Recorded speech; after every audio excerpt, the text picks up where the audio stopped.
Okay, so the writers did do a good job of getting people invested in Aisha and Nabu's relationship, what with all the stalking and the wondering if he's working for Valtor, and Nabu does help Aisha grow as a person. He helps her calm down when she's angry or sad and learn to move on from things.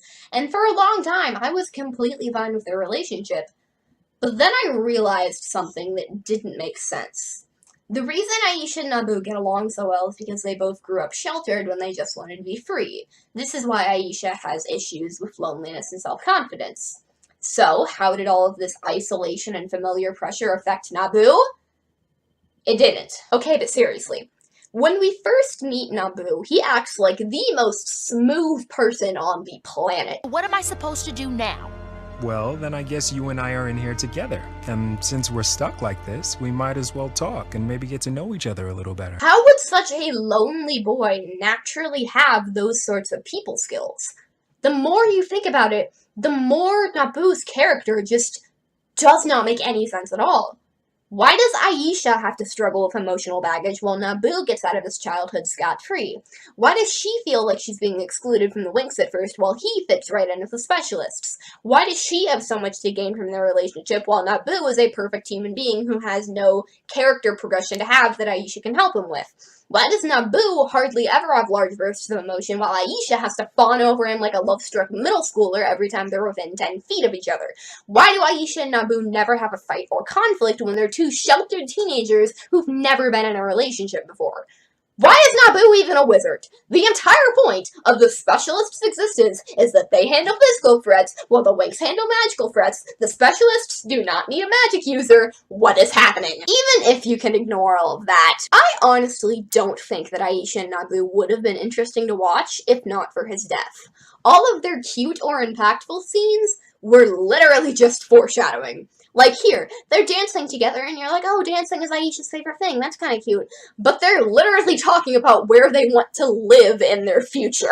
Would you like to live here on Earth, even though it has its share of problems? All places have problems, even Andros. But the people seem much happier here, even me. Now, can anyone tell me what foreshadowing? Yes, Miss Granger. Foreshadowing is a dramatic device in which an important plot point is mentioned early in the story to return later in a more significant way. We all know that Rainbow would not have had those conversations if they weren't planning for Nabu to die. Obviously, we will never know what the show would have been like if this plot twist hadn't happened, but Aisha and Nabu seem like they would have just been there, being cute. Not really progressing in any way. However, to give Nabu a little credit, there is one incarnation of Winx in which he actually does something interesting. In 2 issues of the Winx comics, there's a subplot about Nabu falling in love and even getting engaged to another woman while he's dating Aisha. For a while, Aisha and Nabu kinda sorta break up, but then they get back together because Aisha gives the other girl a blood transfusion and that impresses Nabu, so he stops seeing the other girl. Okay, but seriously, this right here is freaking amazing. Like, we have something close to a character flaw, ladies and gentlemen. It basically disappears after this comic, and the comics aren't even canon anyway, but it was here for a short time. Here, Nabu comes across as a person who is very sympathetic and has a very large heart, but who is very naive. He finds himself growing attached to a sick girl that he knows has an interest in him. He expects his other girlfriend to hate this girl for it, but instead, Aisha chooses to help save her life. Honestly, I love the idea of a Nabu like this. Due to his sheltered view of the world, he would expect Aisha to refuse to help the girl out of spite, but she does it anyway, because she is a Winx, and they protect everyone, even those that they may dislike. This is a legitimately intriguing way to write Nabu, and if he just acted like this in the show, I might actually like this couple. But he doesn't act like that in the show, and the comics aren't canon, so Nabu still makes no sense. However, the comics can sometimes show off the show writers' intentions and allow them to explore storylines and character arcs that they feel fit the characters, but that they can't put in the show due to time constraints or a difference in tone. So I think this might have been how the writers wanted to portray Nabu's character, but then for some reason they just, didn't do that. Also, while we're talking about the comics, I just wanted to mention that Roy has literally only been in 1 comic ever, while Aisha and Nex have an entire comic dedicated to them that is literally the cutest thing ever. But we're gonna get to that. In addition to all of this, there is one big thing about Nabu that I think should have disqualified him from the love triangle debates. He's really really dead. However, a lot of people think that he isn't actually dead because of one single line that isn't backed up or supported by anything else in the entire show. Will you take care of him? Until he wakes up again, you have my word. Literally every time Nabu's death is mentioned, it's mentioned as a death, not a coma. Please, for the love of the great dragon, will someone just acknowledge that this one line is the only thing that even mildly supports the coma theory? Literally every other sentence in this scene and the ones after it outright says or strongly implies that he is dead.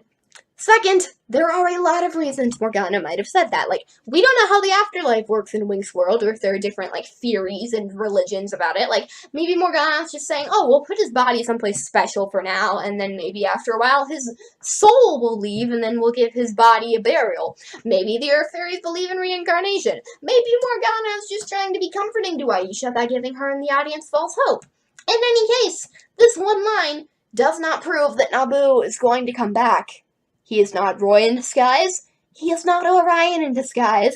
He is not any other dark-skinned male in the Winxverse in disguise. He's just freaking dead. Nabu's death episode aired for the first time in Italy in 2009. He has been dead for 10 years in real life and about 3.5 years in universe. He has not been seen or mentioned since Season 5, Episode 8. That was 83 episodes ago. I'm sorry, but he's not coming back. Aisha has accepted what happened to him and managed to move on and be happy with her life.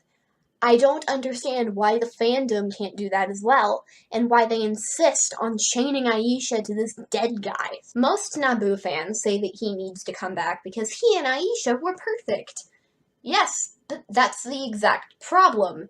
Those two were never going to have any kind of conflict to their relationship with the way he was written in the show.